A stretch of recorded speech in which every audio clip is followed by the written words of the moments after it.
You could ask 10 people who the top 10 receivers are, and you'll get 10 very different answers. Most would include Julio Jones and Antonio Brown as the top 2, while the next consensus tier will look something like Odell Beckham, AJ Green, and Mike Evans. The following tier, though, is where it starts getting kind of hard. You have guys like Doug Baldwin, T.Y. Hilton, Demaryius Thomas, and Jordy Nelson, and pretty much beyond them, and really them themselves, there really is no true consensus tier. This debate gets even more complicated when you bring up a guy like Dez Bryant. Now, as a fan of the Washington Redskins, I've always regarded Dez as a top 10 receiver and borderline top 7 guy. However, after 2 seasons in which he didn't break 1,000 yards, and then this season where he has a meager 480 yards through 9 games, maybe it's about time for me to rethink where I have him. So before I come to any sort of conclusion though, I decided to go through the tape and see why he hasn't been performing to what I think he's capable of. To start the season, the Cowboys played the Giants. In the first quarter alone, Dak threw the ball to Dez 7 different times. 3 of those attempts were on the goal line. On first down, the Cowboys attempted a fade route to the back corner of the end zone. Janoris Jenkins was in coverage, and Dez does a good job of maintaining his position on the cornerback. The ball was placed within Dez's catch radius, and he looked to have scored on the very first attempt. Unfortunately, he couldn't keep both feet in bounds as his left leg was wrapped around the defender as the pair fell to the ground. In the next play, Dez ran a slant route versus Jenkins in coverage. He clearly beat him inside. The cool thing about this route is Dez knew that Jenkins was trying to slow him down with his inside arm. He then swiped away his hand, which allowed the clean release. This pass once again fell incomplete as Dak overthrew his target. Now granted, it was a small window, but it's a throw you have to make as a quarterback. The third down attempt wasn't a design play to Bryant. The play originally had a high-low read to the right, but neither were open. So Dak moved on to his check down, who was also covered on the play. After that, he looked to scramble, and as he was rolling to the right, he saw Dez sprint down from the baseline all the way to the front of the end zone. At this point in the play, he's wide open. Unfortunately, for the third time in 4 targets to Dez, Dak simply overthrew the ball. Speaking of missed opportunities, there was a glaring one in the Rams game in Week 4.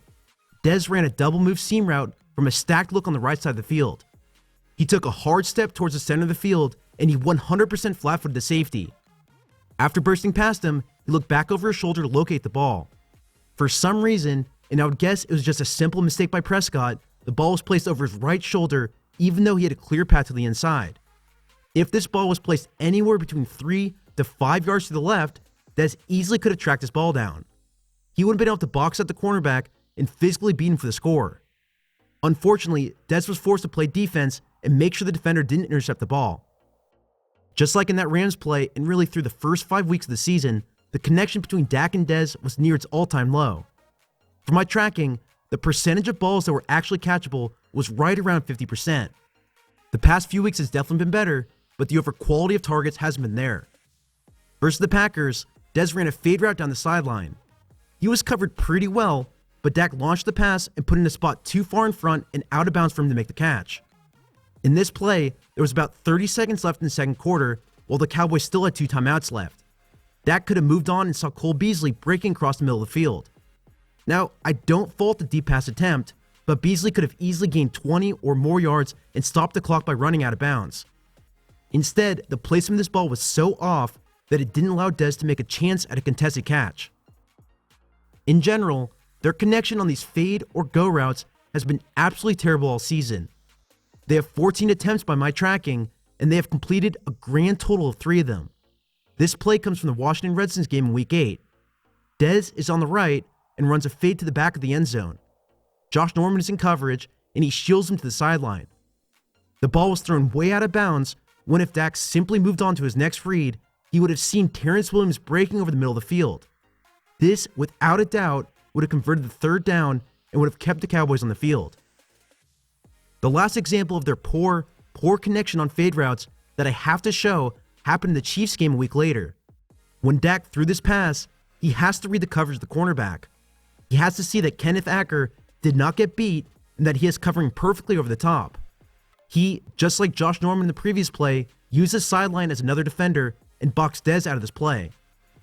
Focusing directly on Dez's route, I think this also explains it. If you look at his release, he's using a delayed stutter step, and you can see 2 things here. First, he's not gaining any separation at the release. His defender is in man coverage, and his delayed chop step isn't creating any sort of panic inside. Second, and more importantly, he doesn't maintain the distance necessary between himself and the sideline. He allows Acker to push him out of the play and makes the throw damn near impossible for the quarterback. That alone renders the throw pointless. As a fade or deep sideline route runner, he is not a good receiver. Simply put, he doesn't scare anybody on that route. But if you watch him on a dig route, holy shit, it's incredible. He runs the best dig routes I've ever seen. Versus off-man coverage or soft zone coverage, this is one of my favorites, and Dez has mastered the footwork and the subtle nuances of how to run this route.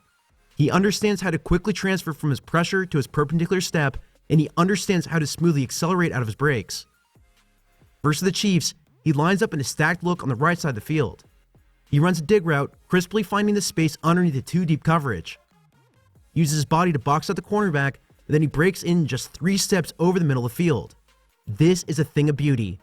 The sheer amount of separation that he can create on these routes is absolutely phenomenal.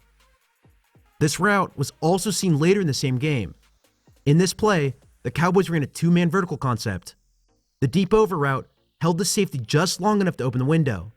Dez breaks his route once again with minimal wasted steps, and he gets open for the pass. Dak throws the ball between the zones, but Dez stonehand drops it. The sad part is that this wasn't even his first drop in the game. He had another one on a crossing route as well. And speaking of these drops, so far in this season I counted 6.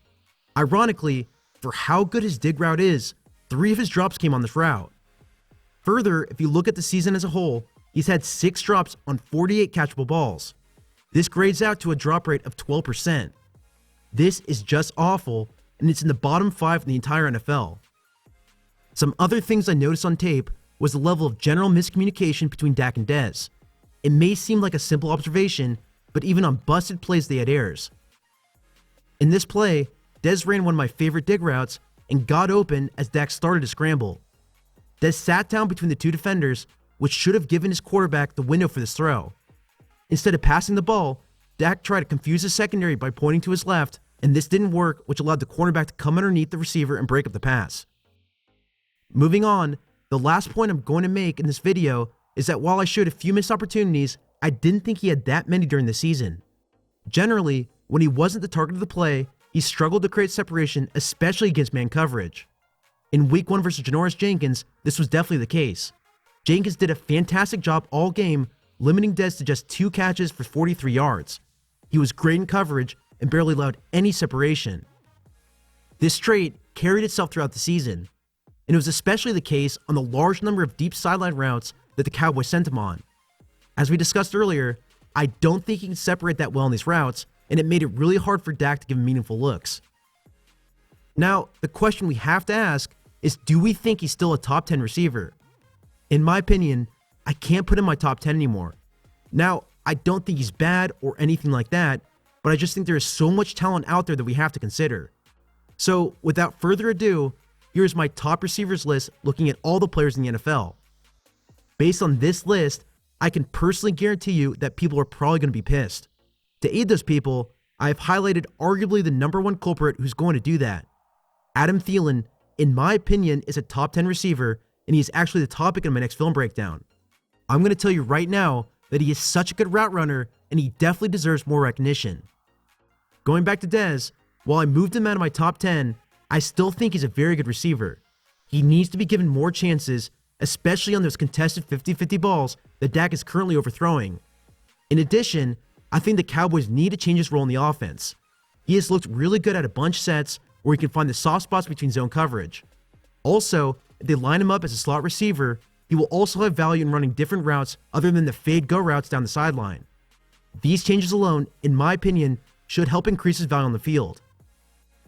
Well, thank you so much for watching this video. And before I end it, our friends at betdsi.com will offer a free $25 bet to any viewer of this channel. If you use promotion code BREAK25, you can get a free bet on your next game.